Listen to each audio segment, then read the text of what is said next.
got to put that in the back of your head. Man, let me get up. Do what I'm supposed to do.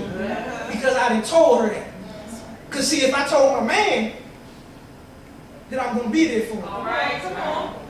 I don't want my man to think, oh man, Rob faking. I care more about what my man thinks. And I want at night to get a little more. Man, don't stay mad at me too long, man. Can I do to make it up?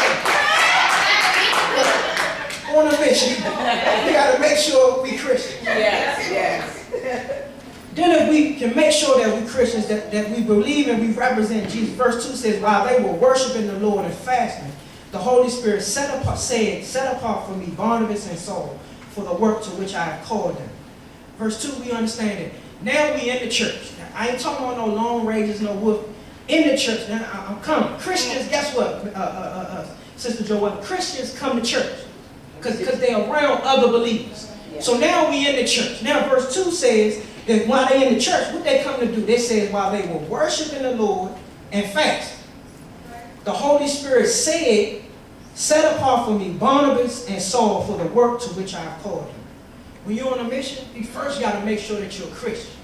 Now that you make sure you're a Christian, you get in the environment so that you can hear your calling. Yes. Make sure it ain't man that called you. See, because man loves for you to miss the Holy Spirit and let me call you. So, Pastor, what you want me to do? Or Rob, what you want me to do? And see, when I get mad at you and I shut you down, I take that away from you. Now you feel like I used to be this and I used to be that. But if I'm a Christian and I come and I get my mission statement from the Lord, you can't do nothing. His word says my gifts and my calling are irrevocable. So I got to come in his environment. But I got to make sure, because see, when I came, I wanted what I wanted. I wanted him to speak to me. Want nobody else. Funny thing, right? When I come 17 years ago, because I just was happy that I was saved, wasn't going to jail. So I hook up with the older dudes. The older dudes don't make no noise at the church down the street. They was cleaning the toilets on Saturday. I said, can I hang with y'all? Come on, young boy, we want to teach you how to clean these toilets. So I'm cleaning the toilets on Saturday, taking the trash out, making it smell good. But these old guys wasn't teaching me nothing negative. So they said, young man, keep coming. Their whole positive thing was keep coming. They built a relationship with me. Ain't freshman. Next thing I know, 3 months later, maybe they said, come on, young boy, come to church a little more early. It's a Sunday school. And they walked me down good. So it's a year down. It's a year in. They got me in Sunday school. They got me in Bible study. Then when I come to church on Sunday, they make me sit in the back of the church in between them. The whole time, they ain't telling me that. They said the whole time they said they praying for me to walk down the aisle. Someone, we could hear your heart beating, boy. You're in Sunday. But they was protecting me. And they said, as long as I can keep this young boy here, coming, God gonna call him. God gonna speak to him. And so God sent me with them. And so when I heard my calling in the right place, because see, I could have went to the barber shop or the pool hall. And the jokers could have told me some stuff. Rob, man, go do this and go do that. But God said, I got to get them in some like-minded brothers. He ain't hear what I said. He ain't sitting on the front pew with them deacons saying, yes, sir. No, sir. He set me in the back with the brothers who kept their heads down. I'm thinking it was women that cleaned the church. All along, it's some straight-up soldiers cleaning the church. Man, he said, hey, no, young boy, you got to get on your knees and clean this toilet. He said, go get the smelly good stuff. I said, what's the smelly good stuff, Mr. Gilmore? He said, in that closet by the front door, he said, I buy that stuff. Don't nobody. He said, I buy all that good stuff in here. Mr. Gilmore had 3 strokes. And if you can't tell, God been good to Mr. Gilmore. God been good to me.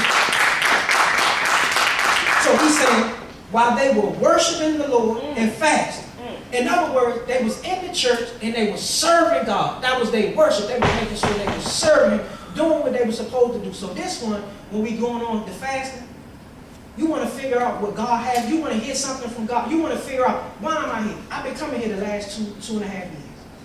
I'm not trying to look for the next one to tell me, Q, you should do this. Now, you know what, God?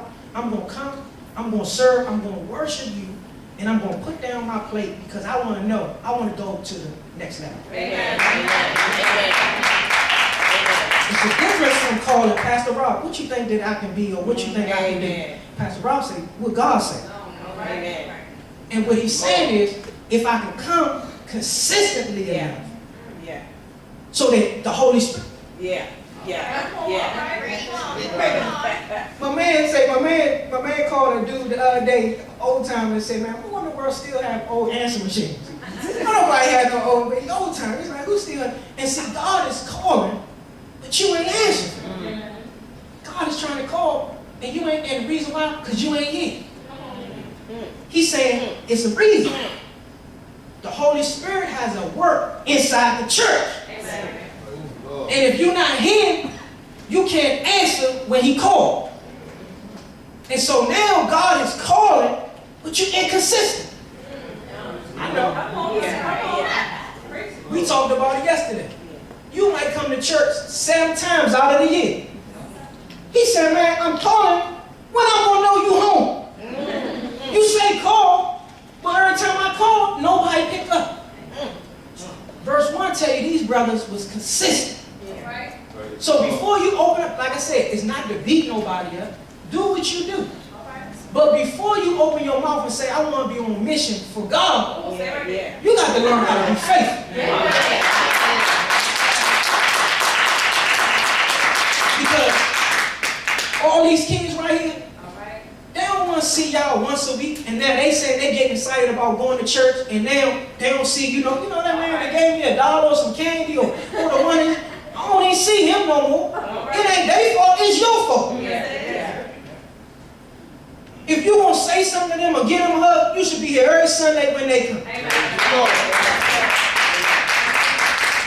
Because they done sized you up saying, I'm coming to church. I want to know if they did. So since they sized you up, you should make sure if they going to size me up, every time you come, Slim, you going to see me. I ain't worried about nobody. If you come, you going to see me. And me and you, I need you to give me a handshake every time I see you, right? I'm messing with you. But we got to be consistent. We got to be consistent. So if we can be consistent, we can get our call. And look here. It says, on your part, you got to serve and you're going to have to fast. I'm saying if you want to go to the next level, if you want to hear him, because it's a lot of noise. Now, it's a lot of noise. And now we got a lot of distractions and noise everywhere. Everywhere you go, you got noise. People, especially when you got something, they're going to be pulling you every which way. You got to learn how to set it down. Say, Lord, I'm going to worship you. I'm coming and I don't hear nobody because I need you. I need to hear a word. Because see, I need that song to say, you promised me. God is going to still do it. So now I fast and I worship. I ain't fasting and worship trying to hear from someone else.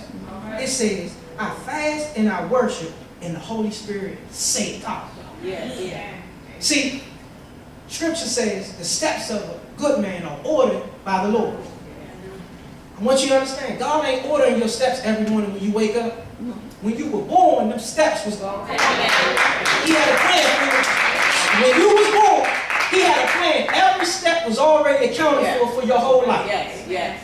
The catch is, double teamers, is for us to wake up, get in the spiritual room and say, where are these steps set so that I can walk in? The only way that I can walk in that purpose, if I can get quiet. So that I can tell and let the Holy Spirit speak. So now when he speaks, it says, set apart for me. In other words, it says, separate for me. Did it say pastor? Did it say deep? Did it say for my mother or my father? My aunt or my main man? My best cousin? He said, set apart for me, God, Barnabas and Saul. For what? For the work to which I have called them. God has a work for each and every last one of us. In other words, God knows how excellent you work at your job. how much time you put in at your job. You put all your heart in your, they can't pay you for how much you do at your job. And you know it. I don't care how much you keep going in them saying,